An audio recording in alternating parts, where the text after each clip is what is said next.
vous avez devant vous Alassane Ouattara. Qui suis-je? Je suis né le 1er janvier 1942 à Dimokro, comme l'atteste mon acte de naissance. La déclaration de naissance établie à l'époque par le médecin capitaine Bergogneau peut être consultée à tout moment et en toute liberté à Dimokro. Mon père s'appelait Dramane Ouattara et ma mère ici présente s'appelle Nabintou Ouattara, née Cissé, et on l'appelait à Dimokro Ouattara Mousso, c'est-à-dire la femme du vieux Dramane Ouattara. Mon père, Dramane Ouattara, est ivoirien. Il est de Kong, en Côte d'Ivoire. Mon père a eu à exercer à Sendou, non loin de la frontière ivoirienne, les fonctions de chef traditionnel de village. Sendou faisait partie de l'ancien empire de Kong, qui couvrait alors une partie de la Côte d'Ivoire, du Mali et du Ghana. Et c'est vers 1888 que naquit mon père Dramane Ouattara. Vous savez que je parle d'une époque où les frontières n'existaient pas. Nos traditions et les règles de succession dans ces chefferies ignoraient les frontières héritées de la colonisation. C'est ainsi que, conformément aux règles et procédures de succession propres à chaque communauté, mon père, un Ivoirien authentique, descendant de Sékou Ouattara, s'est retrouvé chef à Sendou. Et tenez-vous bien, la première fois que le conseil de famille devait le nommer, il a été calé parce qu'on disait qu'il était ivoirien et qu'il ne pouvait pas accéder à la chefferie à ce titre. Quelqu'un d'autre, un de ses cousins, a été nommé à sa place. 4 mois après, celui-ci malheureusement rendu l'âme, et c'est comme ça que mon père donc est devenu chef de village à Sendou. Bien qu'étant chef à Sendou, il n'a jamais cessé d'être ivoirien. À preuve, à chacun de ses passages entre la Haute-Volta et la Côte d'Ivoire, les autorités frontalières constataient ses allées et venues dans son passeport ivoirien que voici. Établi donc le 29 mars 1966 30 mars 1963 à Abidjan, et donc avec lequel il venait en Côte d'Ivoire, et vous verrez les tampons de la frontière de la Haute-Volta en son temps, pour bien montrer qu'un citoyen ivoirien quittait la Haute-Volta pour se rendre en Côte d'Ivoire.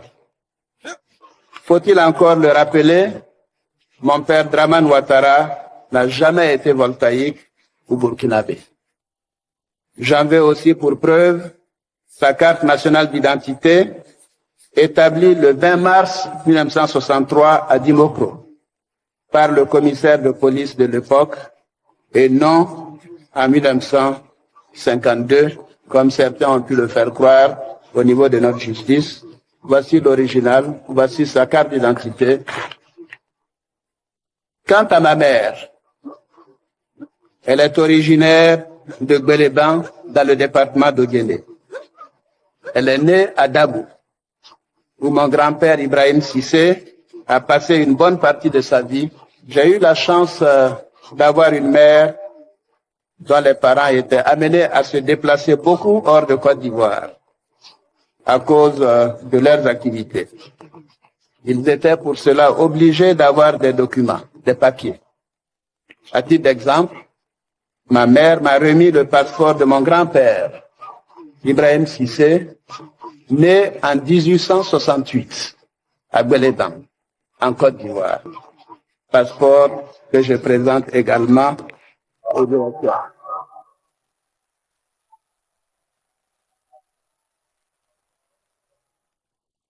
Mon grand-père maternel est bien ivoirien, donc Nabintou Cissé, sa fille, qui est donc devenue Nabitou Ouattara par mariage coutumier, est l'épouse de mon père.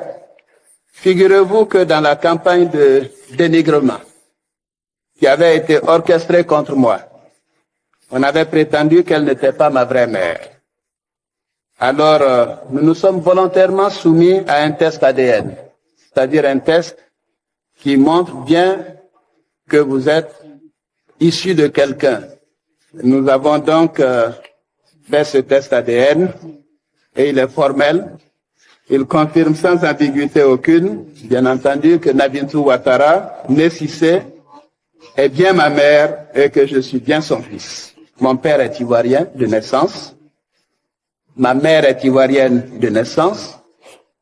Mes grands-parents sont ivoiriens de naissance. Mes frères et sœurs sont tous ivoiriens de naissance. Et tous ont leur certificat de nationalité ivoirienne.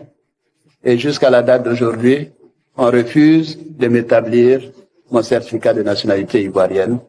Alors que nous connaissons le code de la nationalité, est ivoirien toute personne née d'un parent ivoirien. J'ai été accusé de faux sur mes cartes nationales d'identité de 82 et de 90. Les autorités politiques d'alors qui ont porté ces graves accusations ont ouvert même une information judiciaire à mon encontre. J'en ai souffert parce que je voyais là une attaque contre mon intégrité et mon honnêteté. Alors que j'ai bâti toute ma carrière précisément sur mon intégrité et mon honnêteté. En 1982, alors qu'on n'avait aucun intérêt à douter de ma nationalité, ma carte d'identité m'avait été établie normalement au commissariat de Marcory, au vu des pièces exigées. J'avais égaré cette carte. J'ai tout naturellement fait établir une autre carte d'identité. Donc voilà, on me dit, vous avez une carte de 82 qui dit ceci, une carte de 90 qui dit cela. De la pure machination. Et la même chose pour mon acte de mariage. Que certaines personnes, sur instruction de qui je ne pourrais vous le dire, sont allées retirer du tribunal à Philadelphie. Ils ont mis du blanco sur certaines parties, qu'ils ont photocopiées et que des avocats sont venus présenter à la télévision nationale comme étant l'original de mon acte de mariage. Et bien sûr, les médias d'État ont été utilisés, instrumentalisés pour dire que ceci était cela, rien que des mensonges. Ils savent bien, ceux qui le font, que je suis ivoirien, et ils savent bien que je suis ivoirien à titre exclusif, et ils savent bien que juridiquement, je ne me suis jamais prévalu d'une autre nationalité. Je parlerai maintenant de mon cursus scolaire et ma carrière. J'ai commencé l'école primaire à Dimokro et ensuite, j'ai suivi mon père à Saint-Doux. Après mes études secondaires, sanctionnées par le baccalauréat en 1962 à Ouagadougou, j'ai bénéficié d'une bourse américaine. La question que se posent souvent les personnes sceptiques est la suivante. S'il n'est pas voltaïque, comment a-t-il pu bénéficier d'une bourse au titre de la haute volta? La réponse est simple. Les bourses offertes pour effectuer des études à l'extérieur d'un pays étaient attachées à cette époque au territoire et non à la nationalité du bénéficiaire. Ainsi, ils sont légion des ressortissants des pays voisins qui ont fait leurs études avec des bourses étrangères offertes à la Côte d'Ivoire. On ne choisit pas forcément dans une classe, ou on ne choisissait pas forcément dans une classe ou dans un établissement scolaire des personnes de la nationalité du pays, mais les meilleurs élèves, même s'ils n'étaient pas des nationaux de ce pays. À leur lieu de destination, c'est-à-dire dans mon cas aux États-Unis, ces élèves sont classés automatiquement dans le contingent du pays de départ. Voici donc comment mon histoire voltaïque a commencé. Beaucoup de personnes qui sont dans une situation similaire sont aujourd'hui établies dans leur pays d'origine, et tel est mon cas. Comme économiste, j'ai commencé ma carrière professionnelle au FMI. Cela a été une expérience enrichissante, puisque j'ai eu l'occasion ainsi de visiter de nombreux pays et de m'enrichir de multiples expériences à travers le monde. J'ai été heureux d'avoir été recruté quelques années plus tard à la BCEAO, dont le siège était alors à Paris, car cela me donnait l'occasion de travailler enfin pour mon pays. C'est à Dakar, dans le cadre d'un accord entre les autorités voltaïques d'alors et le président Houphouët-Boigny, que j'ai été nommé en 1982 vice-gouverneur de la BCEAO, poste normalement dévolu au Burkina Faso. Le président Houphouët avait certainement ses raisons. Mais dès que le président Sankara eut accédé au pouvoir à Haute-Volta, il exigea que je sois remplacé par un Burkinabé, ce qui a été fait. Dans l'exercice de mes fonctions à la BCEAO, un passeport diplomatique m'a été délivré par la Haute-Volta. Tout le monde sait que le passeport diplomatique n'est pas une pièce d'identité. Il peut être délivré par un État souverain à des étrangers dans l'exercice d'une fonction. On me reproche d'avoir utilisé le passeport diplomatique voltaïque pour établir les actes notariés d'achat de biens immobiliers et une fiche d'ouverture de compte bancaire. Demandez à n'importe quel juriste. Il vous expliquera que ces actes sont de nature purement commerciale et n'ont donc pas pour effet d'établir une nationalité. Et c'est cela la vérité. C'est le lieu de préciser que tout en étant détenteur d'un passeport diplomatique de la Haute-Volta, jamais je n'ai travaillé dans la fonction publique burkinabé, jamais je n'ai travaillé dans le secteur privé en Haute-Volta. Et cela peut être vérifié pour quelqu'un qu'on traite de burkinabé. Pour compléter cette présentation, j'ai occupé les fonctions de directeur Afrique du Fonds monétaire international de 1984 à 1988. Mon retour dans cette institution s'est fait après consultation, non pas des autorités burkinabées en 1984, mais du président Félix Houphouët-Boigny, que j'étais allé voir à sa résidence à Masran en septembre 1984. Il était heureux donc de cela et il a demandé au ministre Aké Siméon de me faire établir un passeport diplomatique compte tenu de l'importance de cette fonction. Et voici également ce passeport diplomatique.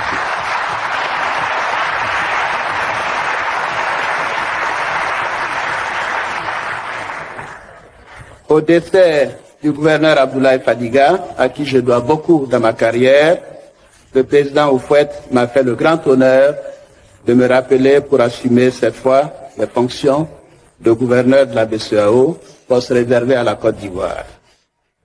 Or, j'ai entendu mon frère, le président Babo, affirmer qu'il était choqué par le fait que j'ai été vice-gouverneur au titre de la Haute-Volta.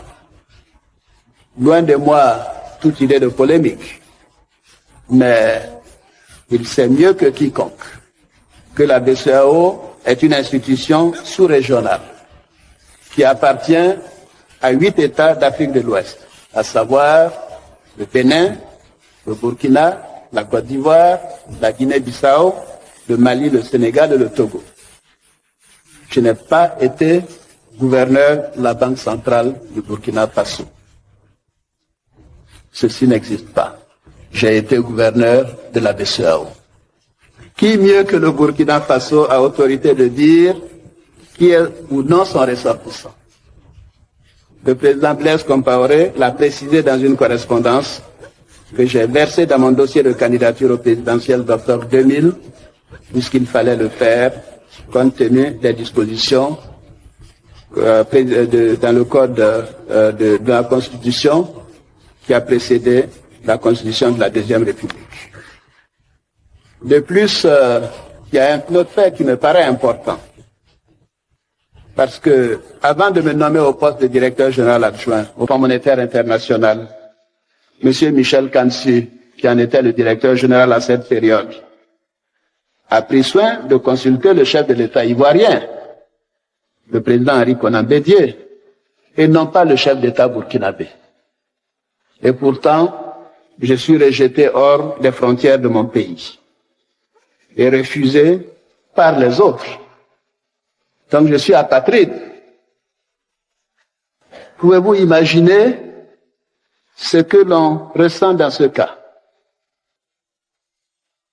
Bref, la Chambre constitutionnelle de la Cour suprême a donc utilisé des arguments fallacieux pour me barrer la route. De la course à l'élection présidentielle d'abord, des élections législatives ensuite. Parmi les principales raisons avancées par cette institution, il y avait que la carte d'identité de mon père était datée de 52, je viens de la présenter, elle est datée donc de 63, que l'acte d'individualité de ma mère ne serait pas signé. Là encore, je verse au dossier l'acte d'individualité de ma mère, daté donc du 13 janvier 2000, et vous verrez bel et bien que l'acte d'individualité est signé. Tout ce que je viens de vous présenter ce matin montre bien qu'il ne s'agit pas d'un problème juridique. Il s'agit purement et simplement d'un problème politique. Je voudrais maintenant parler de la Constitution. L'article 35 de la Constitution a été conçu dans le seul but de m'éliminer de la course à l'élection présidentielle. Ainsi donc, notre Constitution, la loi fondamentale, n'est pas impersonnelle. Pourtant, on nous a répété à l'envi qu'une Constitution ne peut être révisée pour un homme, comme si telle était notre revendication, qu'il nous est loisible aussi de rétorquer qu'une Constitution ne peut pas être faite contre un individu. Autant, elle ne peut pas être faite contre un individu en qui se reconnaissent des millions d'Ivoiriens.